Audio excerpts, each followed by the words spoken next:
Se junta ahora un conflicto bélico entre Rusia y Ucrania y tú tienes que preguntar, ¿y eso qué tiene que ver conmigo?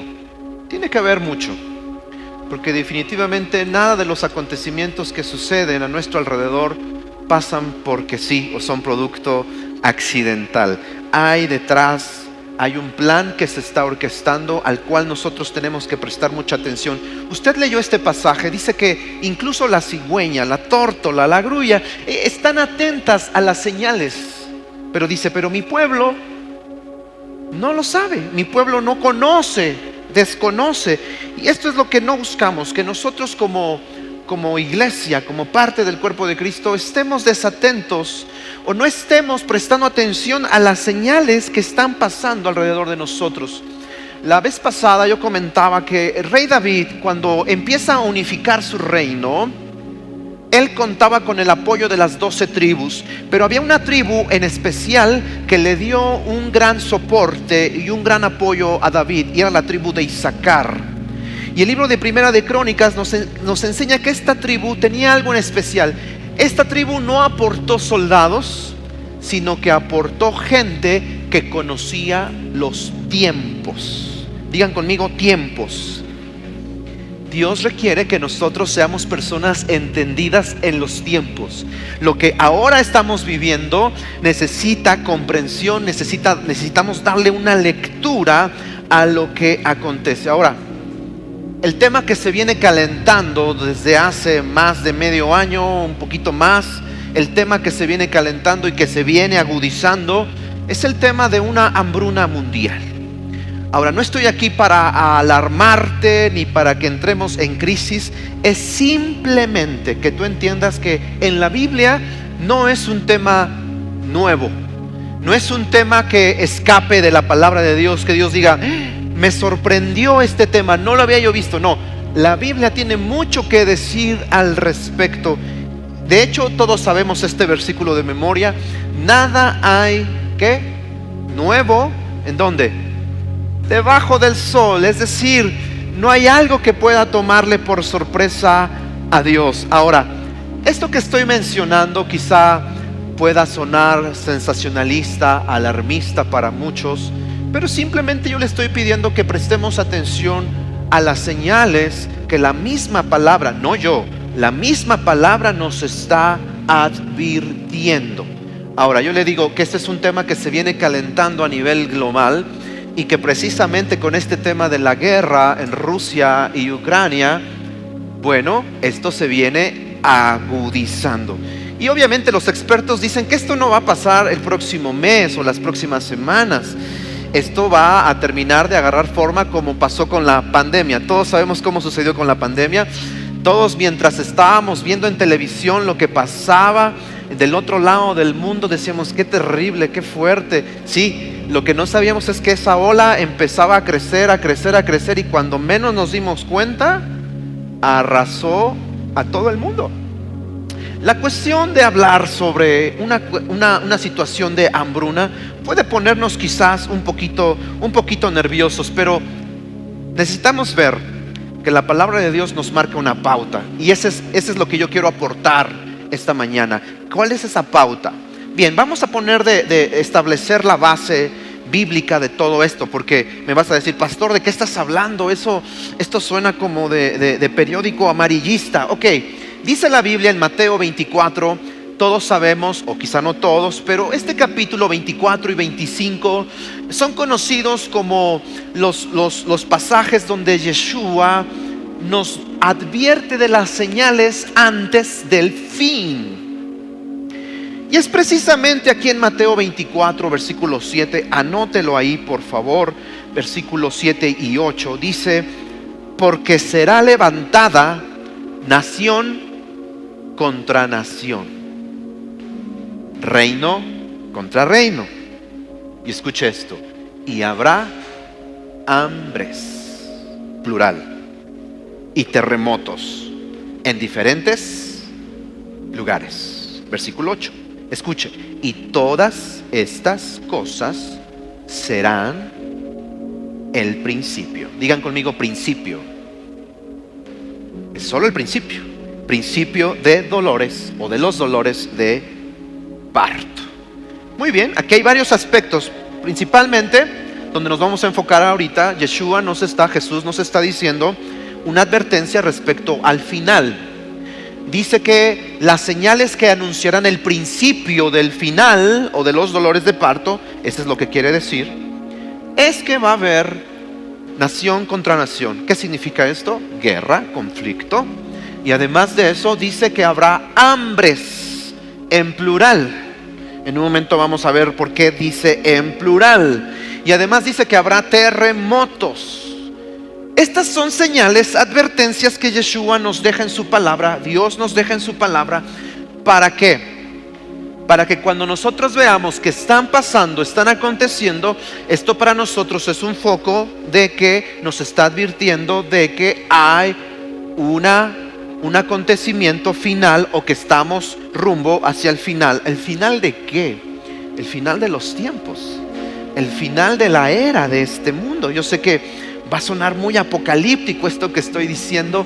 Yo sé que la semana pasada estábamos hablando de un tema totalmente diferente, pero esto es algo que yo traigo en mi corazón desde hace muchos meses. Los que están en el nivel 5 del círculo de estudios saben que hemos hablado al respecto un poquito. Estamos estudiando algunos acontecimientos del libro de Daniel y es inevitable hablar de los tiempos finales. Pero escucha ahora lo que dice Apocalipsis 6:5. Vamos ahora a otro versículo base. Yo quiero que usted se dé cuenta que esto no es cuestión mía. Ya vimos aquí que Jesús está advirtiendo, nos está dando una señal, no solo guerra, nos está hablando de hambres, nos está hablando de terremotos. Pero Apocalipsis, que es el libro de la revelación de los últimos tiempos, dice aquí 6:5: cuando abrió el tercer sello, oí al tercer ser viviente que decía: sal. Y miré, y he aquí un caballo negro, y el que lo montaba tenía una balanza en su mano. Y oí como una voz en medio de los 4 seres vivientes que decía: un cuartillo de trigo por un denario, y 3 cuartillos de cebada por un denario, pero no dañes el aceite ni el vino. Este es otro pasaje que nos está advirtiendo acerca de las señales de los últimos tiempos. Saben, en el libro de Apocalipsis hay cuatro caballos de distintos colores. Cada caballo está apuntando un simbolismo sobre un suceso, un acontecimiento, una advertencia que va a empezar a pasar en el mundo. Y este caballo negro, que es por cierto el tercero de los 4, nos dice que en este caballo viene un jinete, el cual tiene una balanza en su mano. Este caballo está representando un juicio. De hecho, esos 4 caballos me hablan de juicios. ¿Por qué Dios va a empezar a traer juicios? ¿Saben por qué? Dios empieza a traer juicios sobre el mundo porque Dios quiere despertar las conciencias de aquellos de que están ni por enterados de que este mundo está en una decadencia total y que necesita volverse a Dios. ¿Sabe? Hay gente que en este momento no tiene ni una mínima idea acerca de Dios, mucho menos de los tiempos finales. Les hablas de tiempos finales y dicen: no sé ni qué es eso, porque no tienen ni una mínima idea. Entonces, para este tipo de situaciones, Dios tiene que empezar a traer juicios. Dios tiene que empezar a traer su balanza sobre la tierra. Y el hambre, como lo acabamos de ver aquí, es una de ellas. ¿Por qué?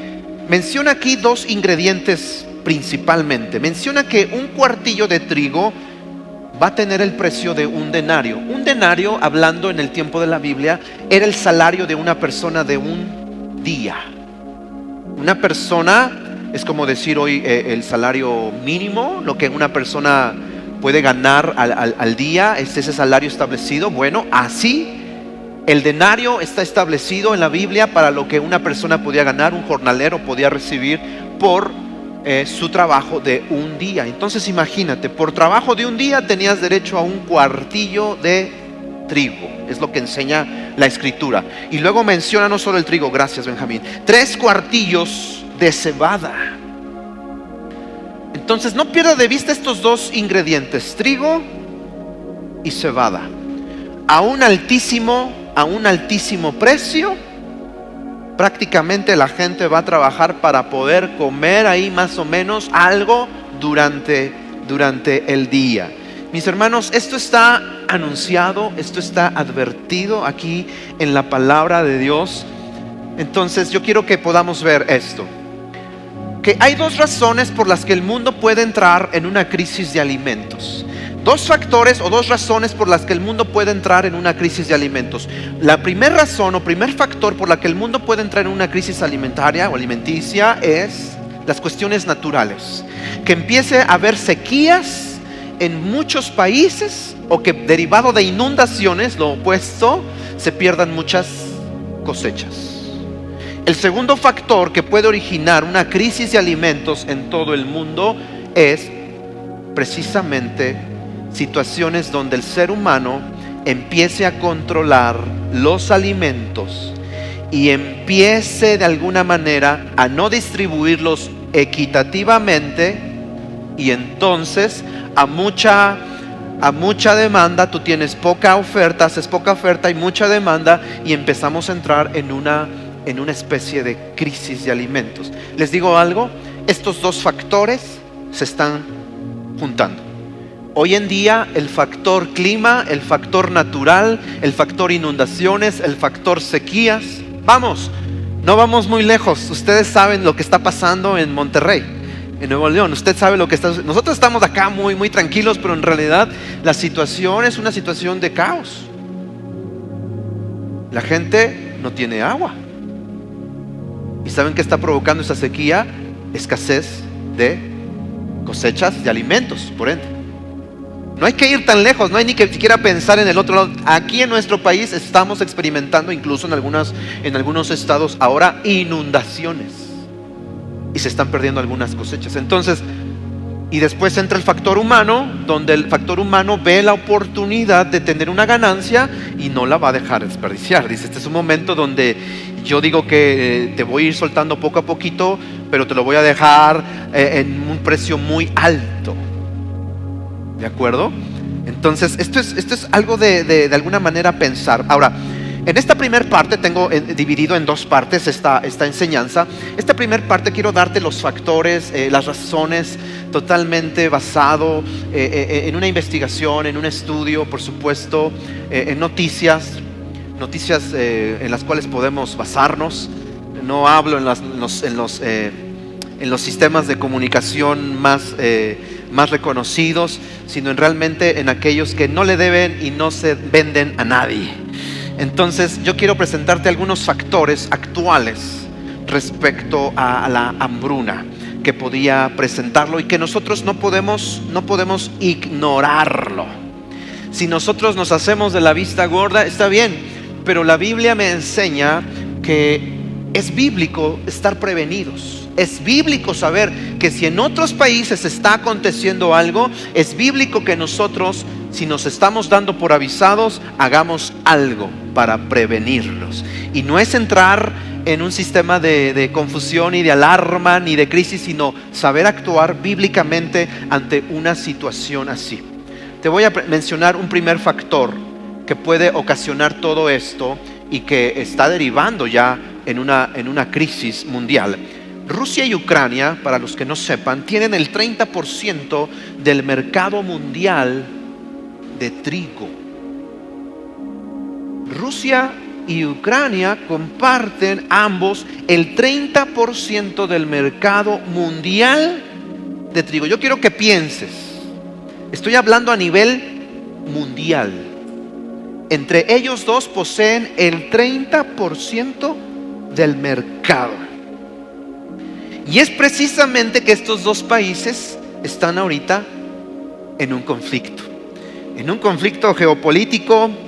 Hay muchos motivos, hay muchos intereses detrás, pero lo que va a originar es que la demanda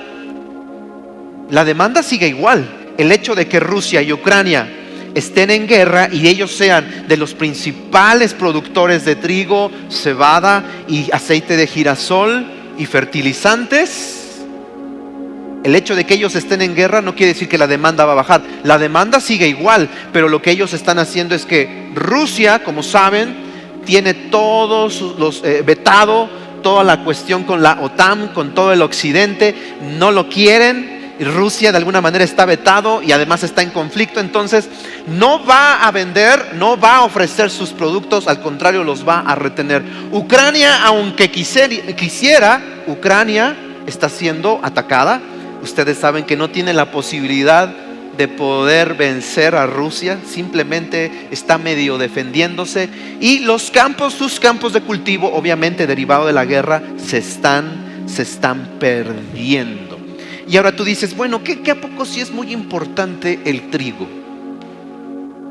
Amigos, el trigo representa un alto porcentaje en la alimentación básica en el mundo. Ahora, escucha esto. El trigo en este momento está alcanzando un 50% más de su valor. Y va a la alza.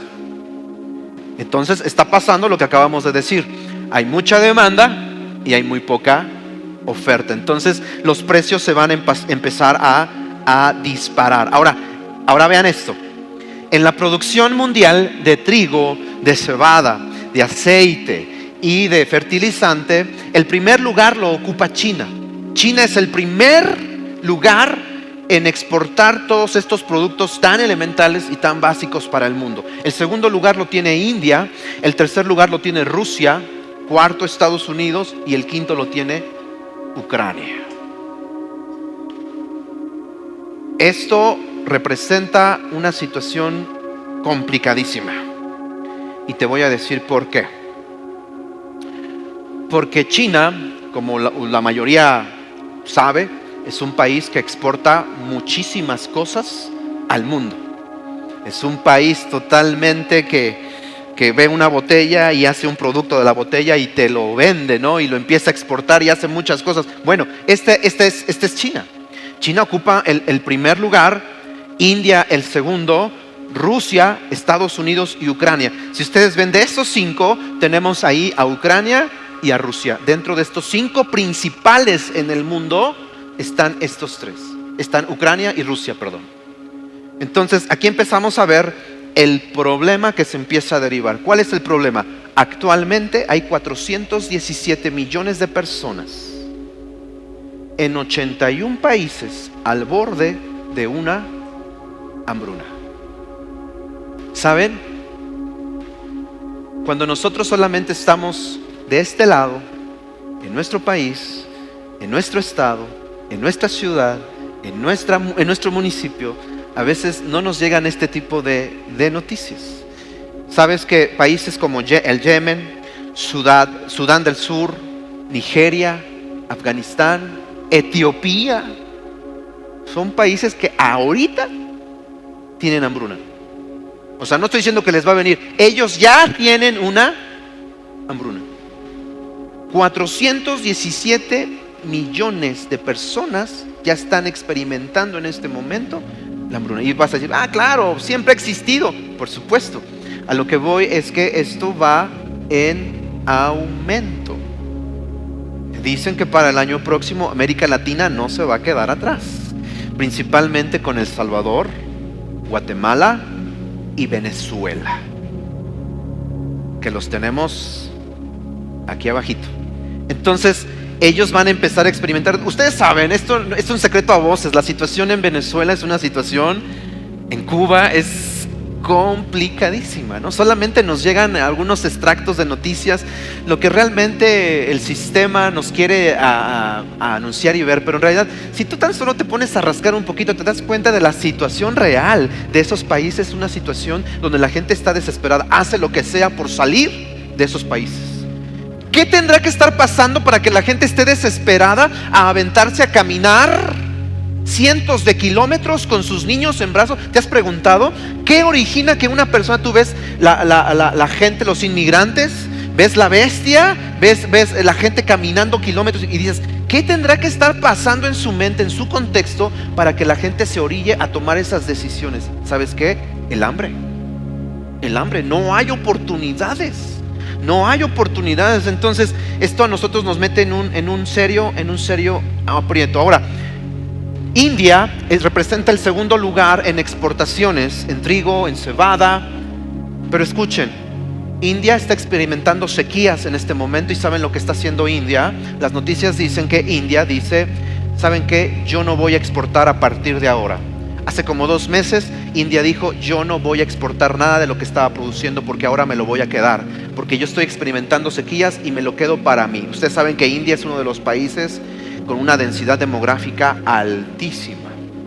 Y entonces, ¿qué es lo que hace India? Yo me retiro, yo agarro mis cosas, yo me las quedo mejor en lugar de estarlas exportando. Entonces esto empieza a agudizar el problema. Y si vamos al punto de que Rusia está restringida por el momento, está vetada por el momento, por la guerra, restricciones que el mismo Estados Unidos dijo: ciérrenle las puertas a Rusia, no le hagan caso, ellos son unos conflictivos, no vamos a querer nada con ellos. Bueno, Rusia está restringida y también es una potencia. Entonces los graneros del mundo se están cerrando, donde íbamos a obtener los productos que anteriormente los íbamos a consumir, ahora ya no los estamos consiguiendo. Ahora escuche esto: China tiene 8 de los puertos más grandes del mundo. Yo me fui de espaldas con esto, yo no sabía esto. China tiene, hay 10 puertos en el mundo que son los más importantes.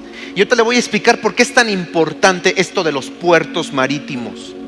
¿Sabe que yo pensaba que el comercio en su mayoría se daba a través de los aviones o por carretera? ¿Sabe dónde se da el mayor comercio? Es marítimo.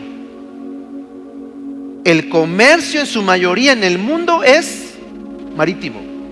Hay 10 puertos en el mundo que son los más importantes. De esos 10, 8 los tiene China. Y aquí entra otra señal. El libro de Apocalipsis me habla mucho sobre los reyes de Oriente. Esto es una señal apuntando a los chinos, porque ¿saben qué significa que China tenga 8 de los puertos más importantes del mundo? China decide a quién despacha y a quién no. Les voy a poner una foto actual. Tenemos la foto actual del puerto de Shanghái. Esta es una foto del puerto de Shanghái, donde Shanghái se está cerrando por todas estas cuestiones del COVID. Se ha venido cerrando cada vez más, al grado de que al día están rechazando más de 800 barcos. Dicen: 800 barcos, no te vamos a dar nada. Entre todos esos barcos hay producciones que la gente estaba esperando recibir de muchas partes del mundo. Imagínate, ¿ves todos esos vagones? Son vagoncitos donde se lleva mucho del comercio y lo que está haciendo China, derivado de la pandemia. Van a decir: no, pastor, es pandemia. No, es pandemia. Todos sabemos que la pandemia, ¿de dónde salió? De China. Y hoy nos tienen a todos con un bozal aquí. Hoy a todos nos tienen y estamos todos obedientes con el cubrebocas, porque China así lo decidió.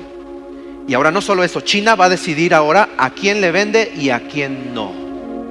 Y entonces China empieza a tomar de alguna manera un papel importante dentro de este juego de las naciones. Sé que estoy siendo muy osado al decir algunas de estas cuestiones, pero es la realidad.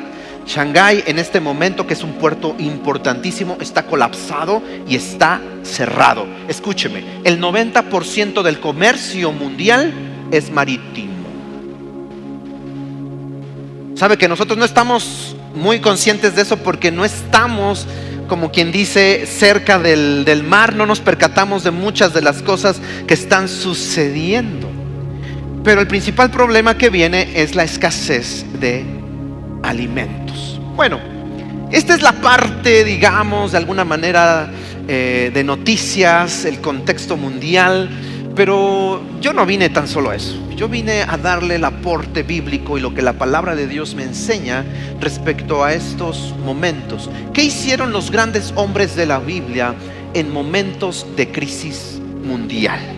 ¿Qué hicieron los hombres de fe en tiempos de crisis? Y yo quiero decírselo: A veces se corren doctrinas dentro del cuerpo de Cristo donde la iglesia piensa que la iglesia no va a pasar tiempos de crisis o tiempos de dificultad porque Cristo viene antes y nos rapta y nos lleva a vivir al cielo y nosotros no pasamos ningún sufrimiento. Les digo algo, eso no es bíblico. Si los hombres de Dios, los hombres de fe tuvieron que atravesar crisis, a nosotros, ¿qué nos exime de no pasar crisis en nuestra vida? Por supuesto, la iglesia va a tener que pasar persecución. La iglesia va a tener que incluso pasar estos momentos difíciles de crisis mundial, de hambruna. Sí, por supuesto. Entonces, veamos el primer ejemplo. Yo tengo aquí a Abraham. Para mí es uno de los principales ejemplos. No sé si usted sepa, pero Abraham, el padre de la fe, que por cierto aquí lo puse sin la H intermedia porque en este pasaje aún Dios no ponía la parte de su nombre en él, es Agei. Bueno, Abraham en este momento, como todos saben, él estaba en Babilonia, estaba en Ur de los Caldeos. Dios se le aparece, Dios lo llama. Abraham ni siquiera sabe quién es Dios y le dice: quiero que salgas de ahí con todas tus cosas, con todo tu esposa, y sal, porque te voy a llevar a una tierra que yo te mostraré. Y cuando Abraham llega a la tierra que Dios le muestra, sucede esto. Dice Génesis 12:10: pero hubo hambre en el país. Y escuchen esta frase: y Abraham descendió a Egipto para peregrinar allá, pues la hambruna era severa en el país. Yo no quiero que pierda de vista este factor, que si nuestros patriarcas, nuestros padres de la fe, pasaron por crisis incluso la hambruna, nosotros estamos de alguna manera con mucha posibilidad de atravesar la misma crisis, porque el camino que recorrieron nuestros padres es el camino que ellos trazaron para nosotros. Encontramos en este contexto que Abraham, en el país donde Dios lo llevó, en la promesa que Dios le dijo, está ahí y empieza a haber una crisis severa de alimentos. Hay mucha hambre, pero escuche, aquí Abraham, como se los dije la semana pasada, estos grandes hombres de la fe cometieron también errores. Abraham comete un error. ¿Saben cuál es el error? Abraham no consulta a Dios. ¿Y qué es lo que hace? Desciende. Digan conmigo: desciende.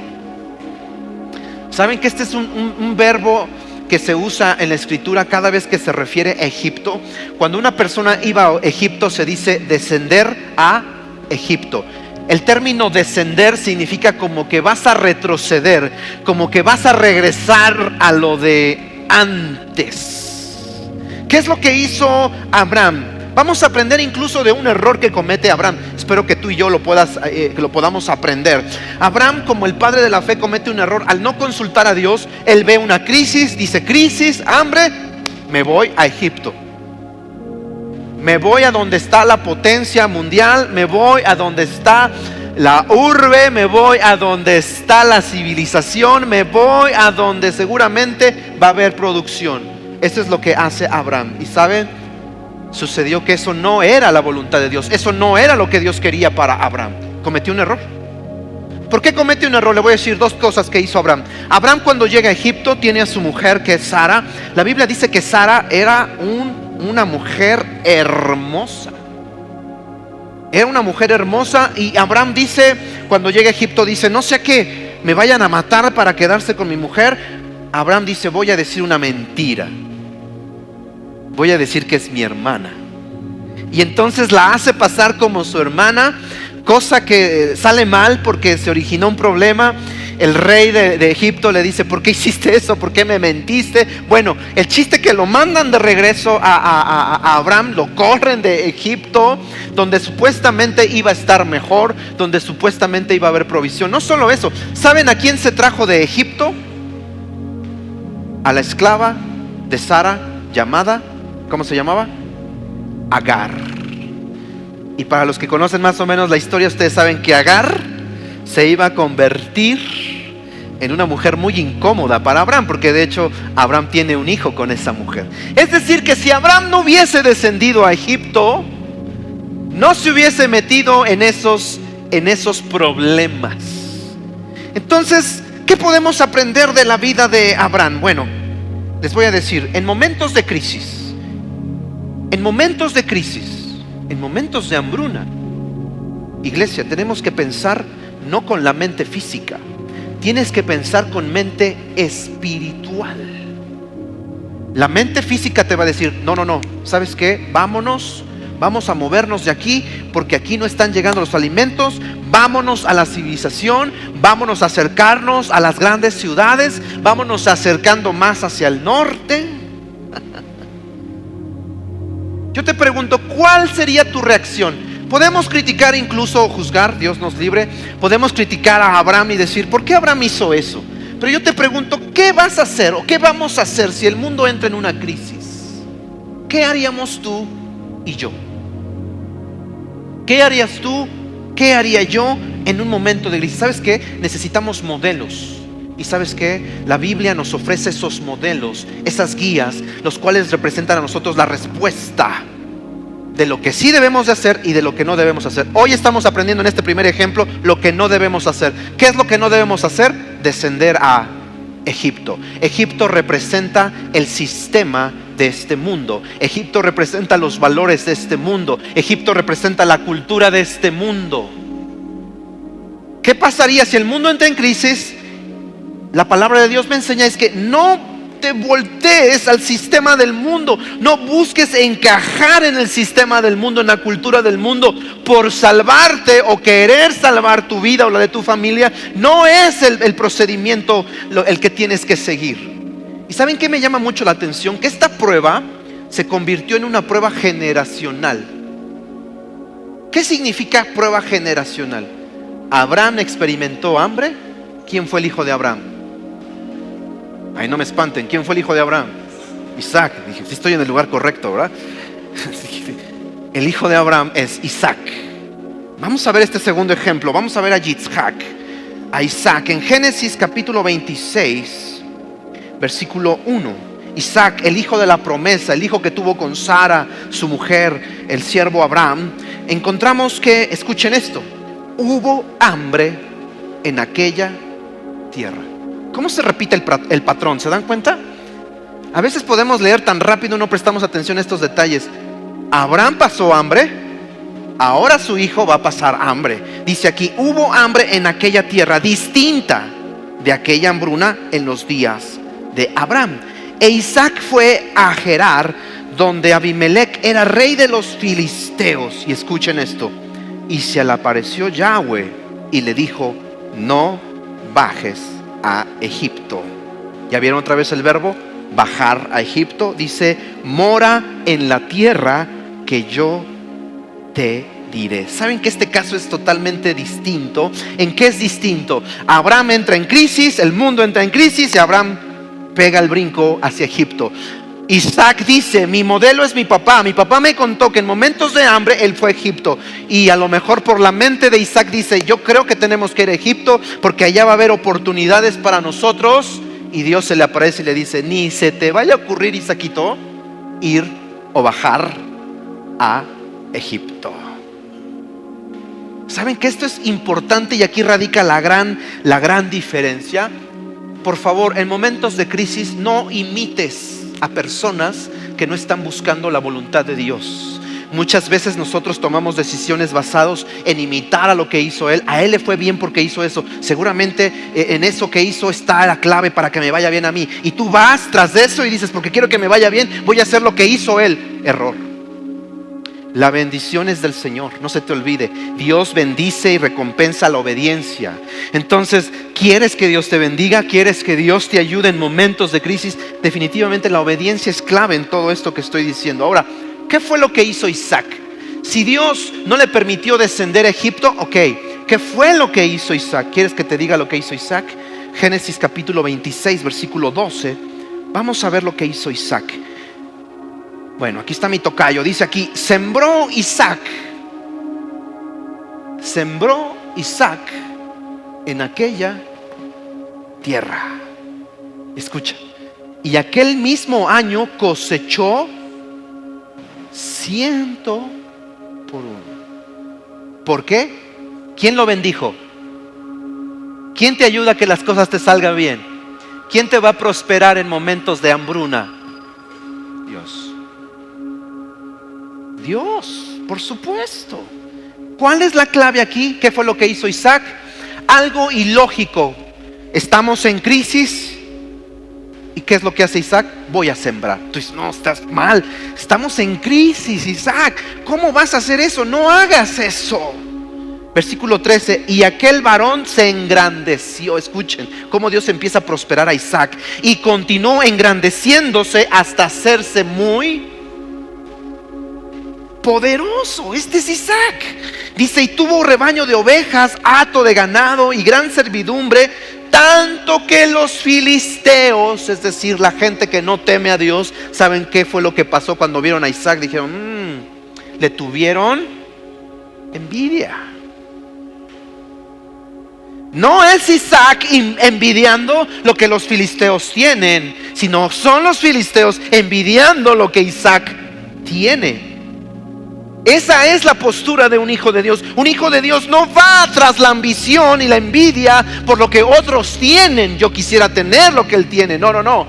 Tú tienes que ser tan próspero y tan bendecido por tu obediencia, derivado de tu obediencia, para que incluso esto va a pasar. No te estoy diciendo qué es lo que tienes que provocar, pero cuando eres tan bendecido, eso es lo que empiezan a decir.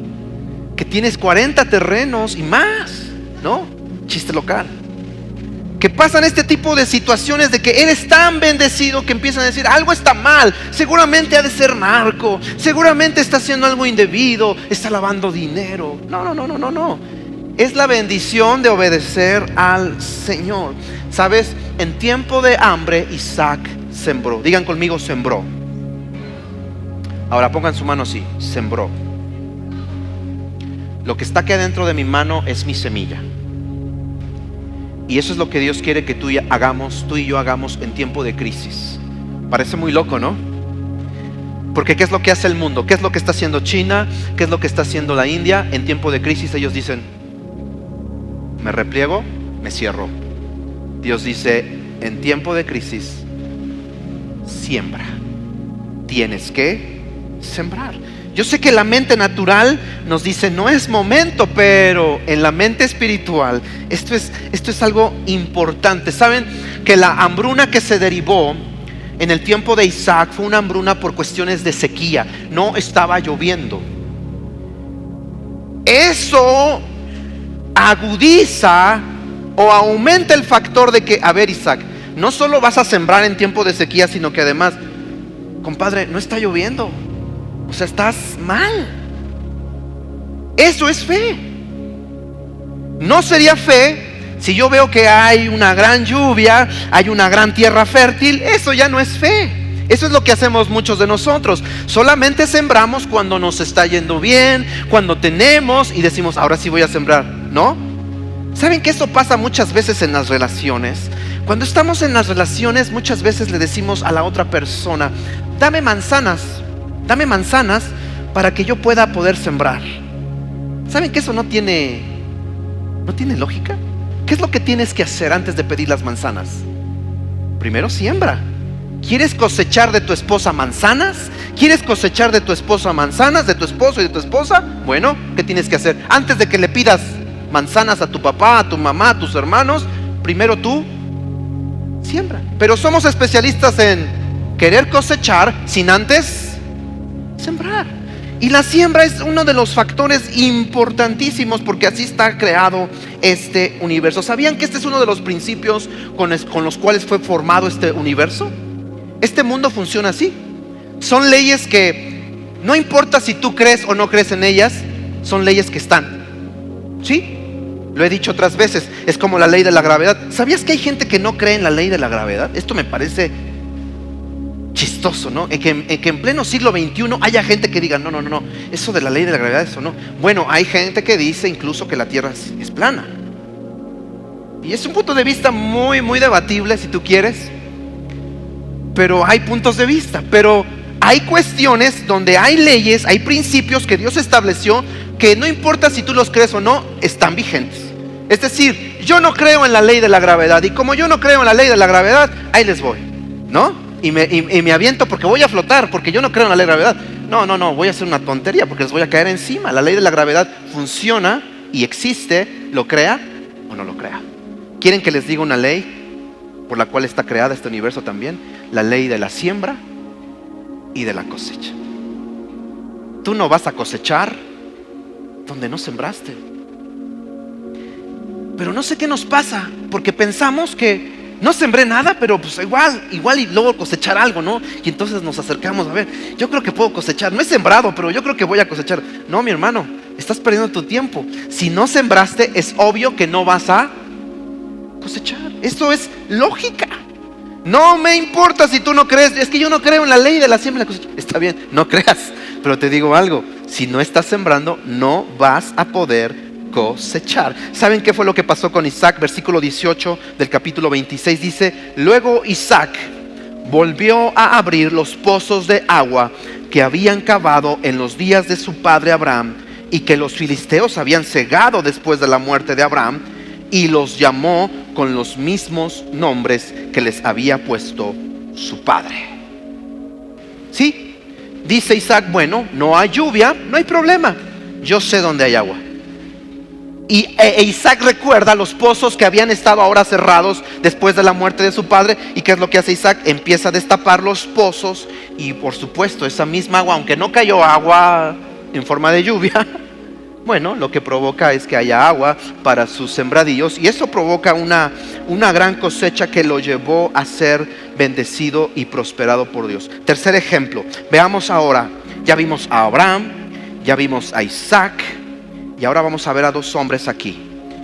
¿Quién fue hijo de Isaac? Jacob. Le toca a Jacob. Pero vamos a ver en dos turnos aquí: a Jacob y a uno de los descendientes de Jacob. ¿Cuál era el hijo predilecto de Jacob? José. Muy bien. Vamos a ver, ya se están dando cuenta que esto es una cuestión generacional. Ya vimos a Isaac, a Abraham, el papá, el padre de la fe. Ya vimos a Isaac, el hijo de la promesa. Vamos a ver ahora a Jacob, el nieto de Abraham, y vamos a ver a su bisnieto José. Dice Génesis 41:30: después de ellos se levantarán, escuche esta, 7 años de hambruna, y toda la abundancia en la tierra de Egipto será olvidada, y la hambruna consumirá el país. Para los que han leído este pasaje, estamos precisamente en el contexto donde José es sacado de la cárcel para poder interpretar el sueño a Faraón. Faraón tiene un terrible sueño y dice: no sé ni qué significa, tráiganme a alguien. Y le consiguen a José, un hombre escogido para ese tiempo, y José le interpreta el sueño, y el sueño radica en dos partes: 7 años de abundancia, ¿no? Unas vacas gordas, ¿no? Pero también 7 años de hambruna, ¿no? Vacas flacas, ¿no? De ahí se toma ese término. ¿Han escuchado? No, ahorita estamos en vacas flacas. ¿No han escuchado ese término? Bueno, se refiere a escasez, a carencia. Bueno, estamos viendo que aquí lo que se venía para Egipto era una situación terrible, porque esta hambruna fue una hambruna mundial. Lo que pasó aquí fue una hambruna mundial. Lo que había pasado con Abraham, lo que había pasado con Isaac, fue una hambruna en su país, y fueron a conseguir alimento a otro país. Pero lo que pasa aquí con José en Egipto es una potencia mundial, y lo que sucede es que el mundo entra en una crisis, en una hambruna. Pero Dios le concede la gracia a José de saber que va a haber 7 años previos donde hay abundancia de alimentos, abundancia de todo. ¿Por qué es importante entender esto? Bueno, vamos a aprender aquí algunos aspectos importantes. El primer aspecto que yo quiero que aprendamos de José es la administración de los recursos. Y los de administración, muy bien, administración, esto es clave. En tiempos de crisis, mis hermanos, si yo ahorita, en pleno agosto del 2022, te estoy advirtiendo de una posible crisis en los próximos meses, los los estudiadores y conocedores del tema dicen que esto puede ser en un año y medio aproximadamente donde esto se agudice. ¿Qué significa que nosotros tenemos que hacer en este año y medio? ¿Sentarnos a esperar a que suceda? ¿Qué tenemos que hacer? Lo que hizo José. José dice: Faraón, son 7 años de abundancia, pero acuérdate que después de esos 7 años de abundancia vienen 7 años de escasez. Yo te recomiendo que empecemos a administrar. Faraón ve los ojos de José, que hay un brillo, una inteligencia, y tú dices: yo te voy a poner a ti como el segundo en todo mi reino, porque tú tienes mucha capacidad. ¿Y sabes qué es lo que se dedica a hacer José? José se dedica a administrar. No porque sea periodo de abundancia significa que vamos a agarrar y vamos a despilfarrar y a aventar porque es abundancia. No. ¿Sabes cuál es la postura que deberíamos de empezar a tomar y considerar? Obviamente nadie está obligado, pero esta es la propuesta y la exhortación de la palabra de Dios, que en un periodo previo a una crisis, lo que tú y yo tenemos que hacer es administrarnos. Administra. Yo no sé si algunos de ustedes tengan como parte de su estilo administrativo el ahorro. Y no solamente ahorro monetario, sino que hoy en día hay mucha gente que está enfocándose en la cuestión de los alimentos, en guardar los alimentos. ¿Saben que esto es algo que ya mucha gente en muchos países está haciendo? Hay gente que está cercana a estos países africanos como Etiopía, como Nigeria, que están viendo que están pasando hambre y ellos dicen: estamos muy cerquita. ¿Y saben qué es lo que están haciendo ellos? Dice el dicho por ahí, no me lo sé muy bien, pero cuando ves las barbas de tu vecino recortar, pon las tuyas a remojar. Eso no es Biblia, no lo anoten, pero tiene mucha sabiduría. Si tú estás viendo que está pasando algo allá, tú tienes que empezar a tomar acciones. ¿Saben que la historia del COVID hubiera sido tan distinta? ¿Saben qué fue lo que hicimos todos? Empezamos a ver el mal allá y dijimos: wow, está terrible. No, sí está terrible, pero gente entraba y salía, iba y venía y todo, nadie hizo nada. ¿Saben cuándo es cuando se empiezan a cerrar las fronteras? Cuando ya el mal está hecho. Pero si hubiéramos administrado, si hubiéramos pensado de otra manera, pero no somos dados a eso. La Biblia nos enseña en base a un gran hombre como José. José es tan inteligente que dice: periodo de abundancia no significa despilfarro. Periodo de abundancia significa que hay que ahorrar, hay que administrar, porque esta vida está diseñada así.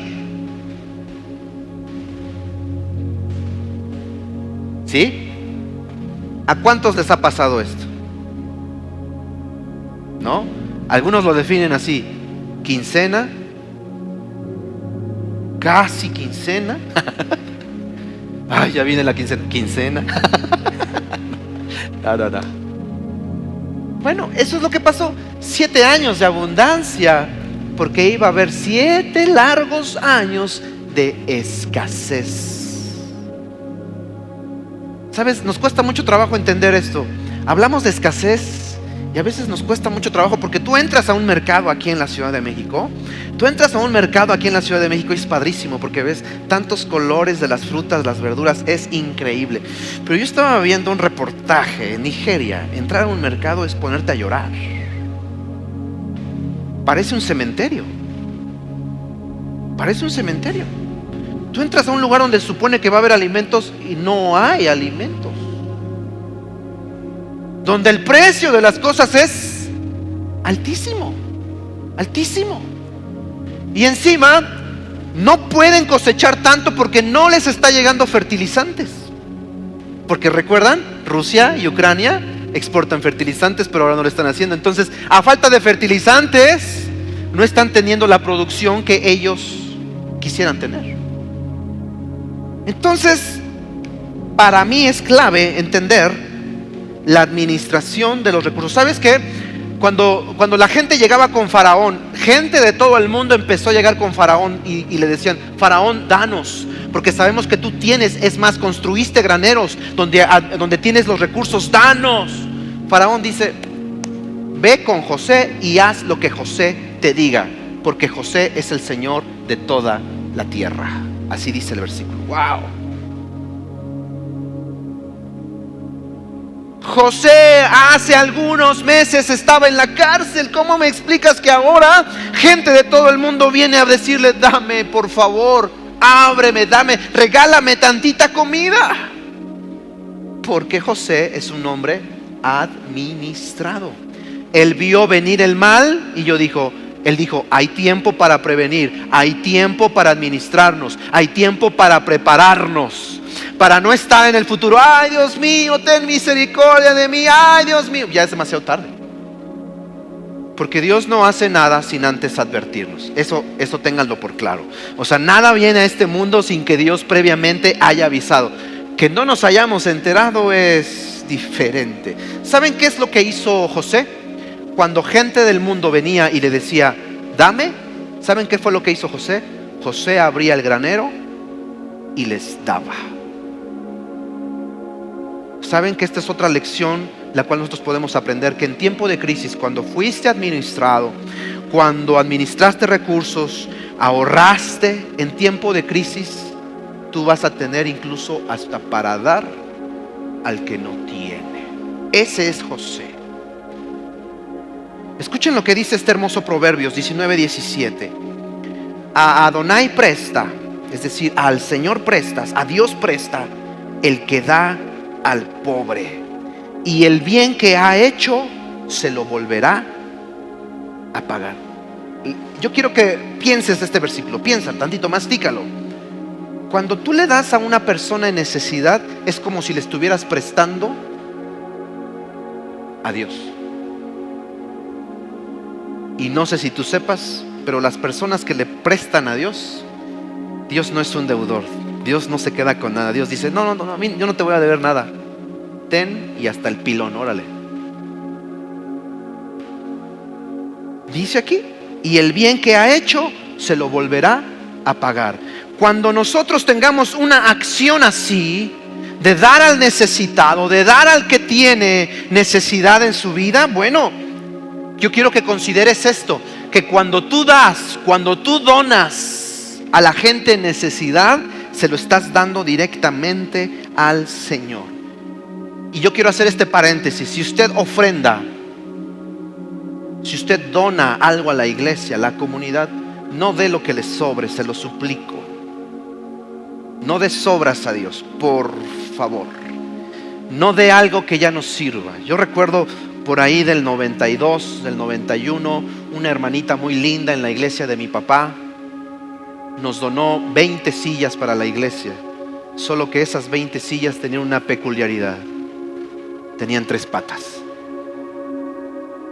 Pero ella muy lista, porque decía: mire, pastor, sí sirven, tienen 3 patas, sí sirven. Usted se sienta y con su mismo pie apoya la silla, y es la pata que le falta, entonces usted se equilibra. Obviamente dice: no se le vaya a ocurrir cruzar el pie porque va a dar un... Pero ella dice: es una ofrenda de todo mi corazón. ¿Qué decimos? No des lo que sobra. Si tú vas a ayudar a alguien en necesidad, no des lo que te sobra. Si vas a dar algo a alguien, que sea de tu corazón, pero no sea porque te sobra. Y escúchame, si tú eres una persona que compartes, nunca vas a tener necesidad. Yo sé, ¿sabes qué dice la mente natural en tiempo de crisis? No, manito, no te administraste, ni discúlpame, como no te administraste, ese es tu problema. Yo aquí tengo lo mío. No, algo se está quemando, ¿no? La mente natural dice: no compartas. La mente espiritual dice: en tiempo de crisis, si tú administraste y tienes recursos, no te cuesta nada poder ayudar y bendecir. Esa es la cultura de Dios. Número 4, cuarto ejemplo. En tiempo de crisis tenemos otro ejemplo que seguir, otro modelo. Recuerden, hay cosas que podemos hacer, actitudes, aspectos que podemos seguir. Hay otros aspectos que no debemos seguir, pero también son ejemplos. Noemí, Naomi, Ruth capítulo 1 versículo 1. Ya había mencionado este aspecto en una enseñanza. Aconteció en los días que gobernaban los jueces que hubo hambre en el país. Otra vez esta palabra hambre. Y un hombre de Betlehem A ver quién se acuerda qué significa Betlehem. La casa del pan, muy bien. Bet es casa, Lehem es pan. Betlehem es la casa del pan. Y dice que había un hombre de Betlehem, de Judá, que dice que fue a habitar temporalmente en los campos de Moab. Moab, si usted no lo sabe, Moab está a las afueras de Israel, es decir, dejó la casa del pan por irse, diríamos aquí en México, al norte. ¿Quién se fue? Se fue él con su mujer y sus 2 hijos. Este hombre se llama Elimelech. Él es la cabeza de hogar. Y yo quiero que presten mucha atención aquí, cabezas de hogar. En tiempos de crisis tú tienes una responsabilidad, siempre la tienes, pero aún más en tiempos de crisis, porque tú tienes que tomar decisiones. ¿Sabes qué es lo que hace Elimelech en un tiempo de crisis? Él le dice a su esposa: mujer, no tenemos oportunidad aquí, hay hambre. Es la casa del pan, pero hay hambre. Pero yo tengo la solución. Tenemos nuestras visas, mujer. Tenemos nuestras visas, vámonos para el gabacho. ¿Qué estamos haciendo aquí? Y entonces agarran sus cosas, porque ellos creen que en esa tierra que ellos ven como una tierra de oportunidad, ahí les va a ir bien. Pero no se les olvide que están dejando la casa del pan. Y ustedes conocen la historia, la platiqué la otra vez, que eso salió carísimo, porque Elimelech, el esposo, se muere. Y Noemí, que tiene sus 2 hijos, también se muere. Noemí no solamente se queda viuda, sino que se queda sin hijos. Y encima anda cargando con las nueras, las esposas de sus hijos. Imagínense, esa es una tragedia. Donde supuestamente iba a ganar en dólares, donde supuestamente iba a estar mejor, ahora está en un terrible conflicto. No le queda otra más que regresar ¿a dónde? A la casa del pan. Saben que en tiempo de crisis es algo que puede pasar por nuestra mente. Buscar una tierra de oportunidad. No te confundas. Si es de Dios, Dios te abrirá la puerta, Dios te dirá dónde y cómo, te lo dirá, por supuesto. Pero les digo algo, tenemos, cabezas de hogar, una oportunidad en estos momentos de crisis de enseñarles a nuestros hijos grandes valores y grandes lecciones. Porque para eso son los tiempos de crisis. Son tiempos de oportunidad donde nosotros tenemos que crecer en nuestra fe. No podemos enseñarle a nuestros hijos: hijo, vamos a confiar en Dios, vamos a creer en Dios. Y cuando viene la crisis, ay, nanita, vámonos a buscar otras oportunidades. Tu hijo te está viendo que tú realmente no estás confiando en Dios. Que tú dices confiar en Dios, pero cuando viene la prueba, tú vas a buscar otras opciones, porque tú dices: ¿quién sabe si Dios vaya a hacer algo conmigo? La Biblia dice que Noemí se amargó porque no recibió respaldo de Dios en tiempo de hambruna. ¿Sabe que la Biblia enseña que en los tiempos finales el amor de muchos se va a enfriar? ¿Saben por qué se van a enfriar? Porque la expectativa de muchos es que Dios los va a tomar, se los va a llevar, los va a esconder y nada les va a pasar. Y cuando se den cuenta que eso no va a suceder, que tienen que pasar por situaciones de crisis y de conflicto, ellos se van a empezar a amargar. Van a decir: no, de embalde todos los domingos estuve ahí en Colectivo 7 limpiando las sillas, ¿no? Tocando en alabanza, quemando las cosas en la cocina. No, no es cierto. Es broma. No me vean feo. No. Y yo te tengo que decir, esta es parte de la verdad, es parte del mensaje completo. Te tengo que decir que crisis es parte de nuestra vida, es parte de nuestro caminar con Dios. Y emigrar no siempre es la mejor idea. Y este es un claro ejemplo. Tuvo que regresar a Betlehem. Ahora vamos por un quinto ejemplo. Ya voy a casi a terminar. Sé que no cumplo lo que digo a veces, ¿verdad? Pero dice aquí 1 Samuel 21:1. Vamos a ver a David. A David también le tocó momentos. Entonces la lista es larga, la lista de personajes que pasaron hambre. Entonces tú y yo que estamos aquí sentados, ¿qué nos exime de pensar que nosotros no vamos a pasar un tiempo de crisis? Dice aquí, en los días de David hubo hambre por 3 años consecutivos. Pero me encanta, ¿qué es lo que hace David? Buscó David el rostro de Dios, de Yahweh, y dijo, esto es lo que le dijo Dios: es a causa de Saúl, a causa de esa casa sanguinaria, que dio muerte a los Gabaonitas. Saben que esta es una situación muy particular. David se vuelca a buscar a Dios, se rinde delante de Dios, dice: Dios, dime qué está pasando. Llevamos 3 años en una hambruna, es algo incontrolable. Y Dios le dice: te voy a decir por qué están pasando esta hambruna. Es por causa de Saúl, esa casa sanguinaria. ¿Saben qué había pasado? Saúl había roto un pacto con los Gabaonitas. Por causa de que Saúl rompió un pacto con los Gabaonitas, se desató esta consecuencia de hambre sobre la tierra. Para los que no saben, ¿alguien se acuerda de los Gabaonitas? ¿De los de Gabaón? ¿En dónde aparecen los de Gabaón? Los de Gabaón los rastreamos desde el libro de Josué, cuando el pueblo de Israel viene entrando a tomar posesión de la tierra prometida. Vienen sacando a todas las naciones que están ocupando la tierra prometida, y los Gabaonitas astutamente se dan cuenta que los israelitas vienen arrasando, como se dice. Y ellos dicen: vamos a idear una idea, porque enfrentarlos no vamos a poder. Mejor vamos a idear algo con lo cual podamos amarrarlos para que no nos hagan daño. Y entonces ellos se hacen los mártires, los sufridos, los necesitados, y llegan con Josué: y ayúdanos, somos víctimas, vamos a hacer un pacto de paz entre tú y yo. Y Josué acepta, pero en realidad lo estaban engañando.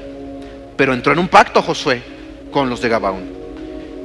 Y ustedes saben que un pacto no tiene terminación, es un pacto eterno. Y Saúl lo sabía, y Saúl lo que hace es que mata a los Gabaonitas, es decir, rompe ese pacto cientos de años después. Y eso originó que la consecuencia ahora es que en Israel hubiese hambre. Romper un pacto, mis hermanos, acarrea consecuencias de hambre, de necesidad, de carencia en nuestra vida. Escucha lo que dice Eclesiastés 5, 5 y 6. Mejor es que no prometas, a que prometas y no cumplas. No dejes que tu boca te haga pecar, ni digas delante del ángel que fue ignorancia. ¿Por qué harás que Ja Elohim, que Dios se enoje a causa de tus palabras y destruya la obra de tus manos? ¿Leíste bien? Dios puede destruir la obra de tus manos. ¿Cuál es la consecuencia? A consecuencia de haberle hecho un voto a Dios, de haberle hecho una promesa a Dios, de haberle hecho un pacto a Dios, y romper ese pacto va a ocasionar que Dios destruya la obra de tus manos. Por cierto, ¿le has prometido algo a Dios que no le has cumplido? Si tienes vida, tienes oportunidad. Cierro con este, número 6, Elías y la viuda de Sarepta. Vámonos de David hasta el profeta, como me gusta decirlo, el flamante profeta Elías. Pónganse de pie, por favor. Quiero que leamos Primera de Reyes 17, 12.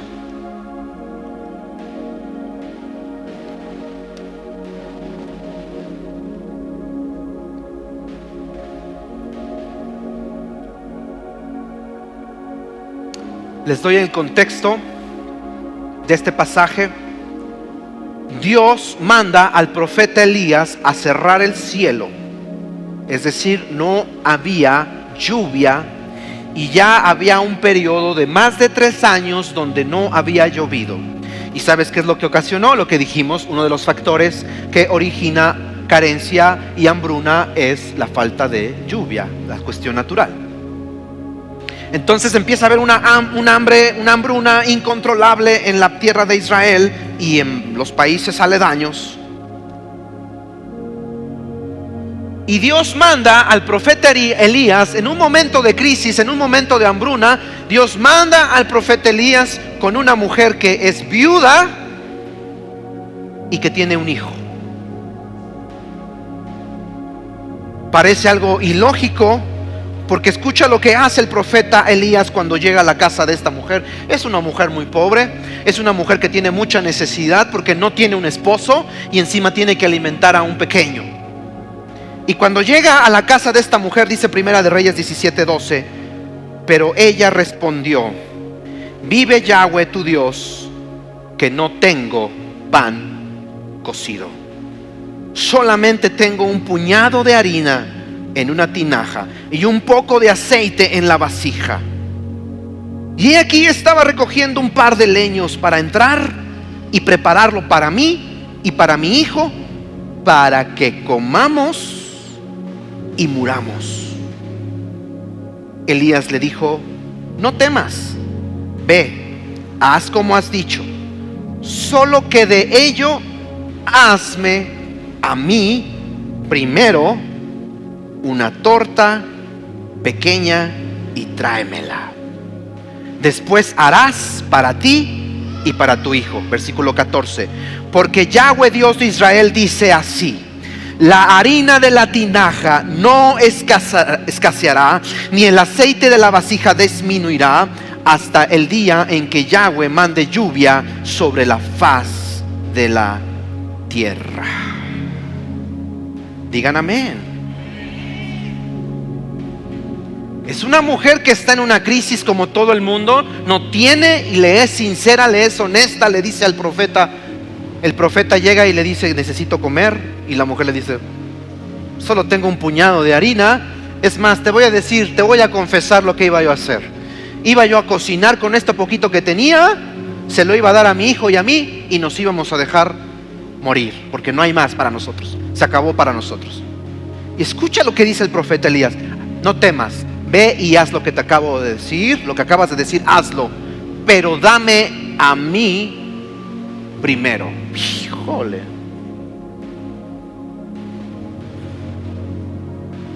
Yo me pregunto cuántos de nosotros nos ofenderíamos con algo así. No tengo. No te preocupes, ve, prepáralo y dame a mí primero. ¿Por qué te voy a dar a ti primero? Este es el profeta Elías obedeciendo la voz de Dios, y le dice: si tú me das a mí primero, vas a tener para tu hijo y para ti, y lo que hay en esa tinaja no va a escasear. ¿Sabes que esto es impresionante? Porque mientras en el resto de las casas había escasez, en esa casa, por cuanto esta mujer le preparó su tortita de agua, no sé si le puso huevito o no sé qué le puso esa tortita, se la dio al profeta primero, antes que a ella. Aquí hay una gran lección. Darle a Dios primero en el tiempo de la crisis. Esto es importantísimo. ¿Saben qué es lo que hace mucha gente en tiempo de crisis? Deja de dar a Dios. Y ese es un terrible error.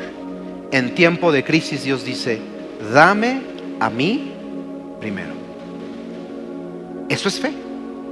Parece algo ilógico, parece algo irracional, pero en realidad, en tiempo de hambre, si no quieres que falte en ti, Dios dice: a mí ponme en primer lugar. Si yo soy tu primer lugar, nada te va a faltar. Esta es para nosotros la prueba de fuego definitivamente.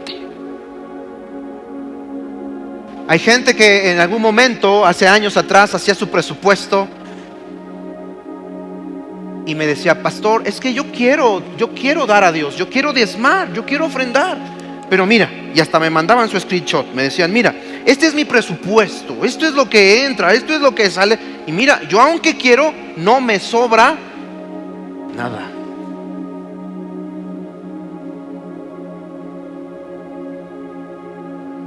Y te lo acabo de decir: no le des sobras a Dios. Lo primero que tienes que hacer cuando tienes un presupuesto, que yo espero que seamos eso, yo espero que posteriormente tengamos algunas lecciones sobre el presupuesto, porque es importantísimo. Los tiempos que se vienen necesitamos ser personas con mucho presupuesto, es decir, con mucha administración, ser personas mesuradas. Cuando tú tienes tus ingresos, cuando tú tienes lo que Dios ha provisto en tu vida, lo primero que tienes que hacer, te lo voy a pedir y te lo voy a aconsejar. Si tú me consideras tu pastor, toma este consejo. Si soy tu pastor, toma este consejo. lo primero que tienes que hacer cuando tú tienes tus ingresos es apartar tu diezmo. Ya sé que lo he repetido, a lo mejor me han escuchado decirlo, eso es lo que tienes que hacer.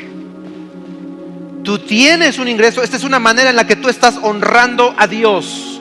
No das lo que te sobra, no das, esto es darle primero a Dios, esto es darle la importancia a Dios. Y los tiempos que se vienen van a requerir que nosotros seamos probados en esta área definitivamente. Aquí nos estamos jugando nuestro destino. No solo se trata de alzar nuestras manos y decirle: Dios, tú eres el primer lugar en mi vida. Dios dice: no soy tu primer lugar. Sí, Dios, eres mi primer lugar. No, no lo digas. Sí, Dios, tú eres mi primer lugar. No es cierto. ¿Ya viste cómo están tus finanzas? ¿Ya viste cómo estás administrando tus recursos? Tú estás pensando que tú tienes el poder para hacer las riquezas. Te voy a decir algo. La Biblia dice que Dios es el que nos da el poder para hacer las riquezas. No, es que soy yo le echo ganas y mira, le echo ganas y saco para el chivo, saco para la renta, pero yo nada más es echarle ganas. Si tú crees que por echarle ganas te va a ir bien, yo te digo, no lo creo. Si tú no tienes a Dios en primer lugar en tu vida, mi hermano, esto es cuestión de tiempo para que tú empieces a experimentar situaciones de carencia y de dolor. Esta es la verdad que tengo que decirte. Sí, se viene calentando una cuestión de hambruna mundial, sí, hay que estar prevenidos, hay que seguir los patrones que la Biblia me enseña, porque gracias a Dios, Dios no nos deja sin guianza y sin modelos. Tenemos modelos que seguir y todos estos modelos me enseñan lo que sí debo de hacer y lo que no debo de hacer. Y una de las premisas para poder seguir este modelo es entender que si yo no siembro, pues no voy a poder cosechar, definitivamente. Así que yo quiero dejarte con eso, con esta palabra en tu corazón. Aunque en el mundo se empiece a calentar esta situación, los hijos de Dios no estamos en crisis, no, estamos en Cristo. El mundo podría experimentar una crisis, pero si nosotros estamos bien parados, bien firmes en Dios, somos personas que estamos atendiendo a lo que la Biblia me dice, la Biblia ya me advirtió, la Biblia ya me dijo, no necesito empezar a ver que empiezan a pasar cosas en mi país, en mi estado, en mi municipio, en mi colonia, para decir: ay, sí es cierto, tiene razón. Demasiado tarde. Tuviste tiempo para prevenirte. Ordenemos nuestras finanzas, ordenemos nuestros recursos, ordenemos nuestro presupuesto. Es importantísimo para el tiempo que se viene.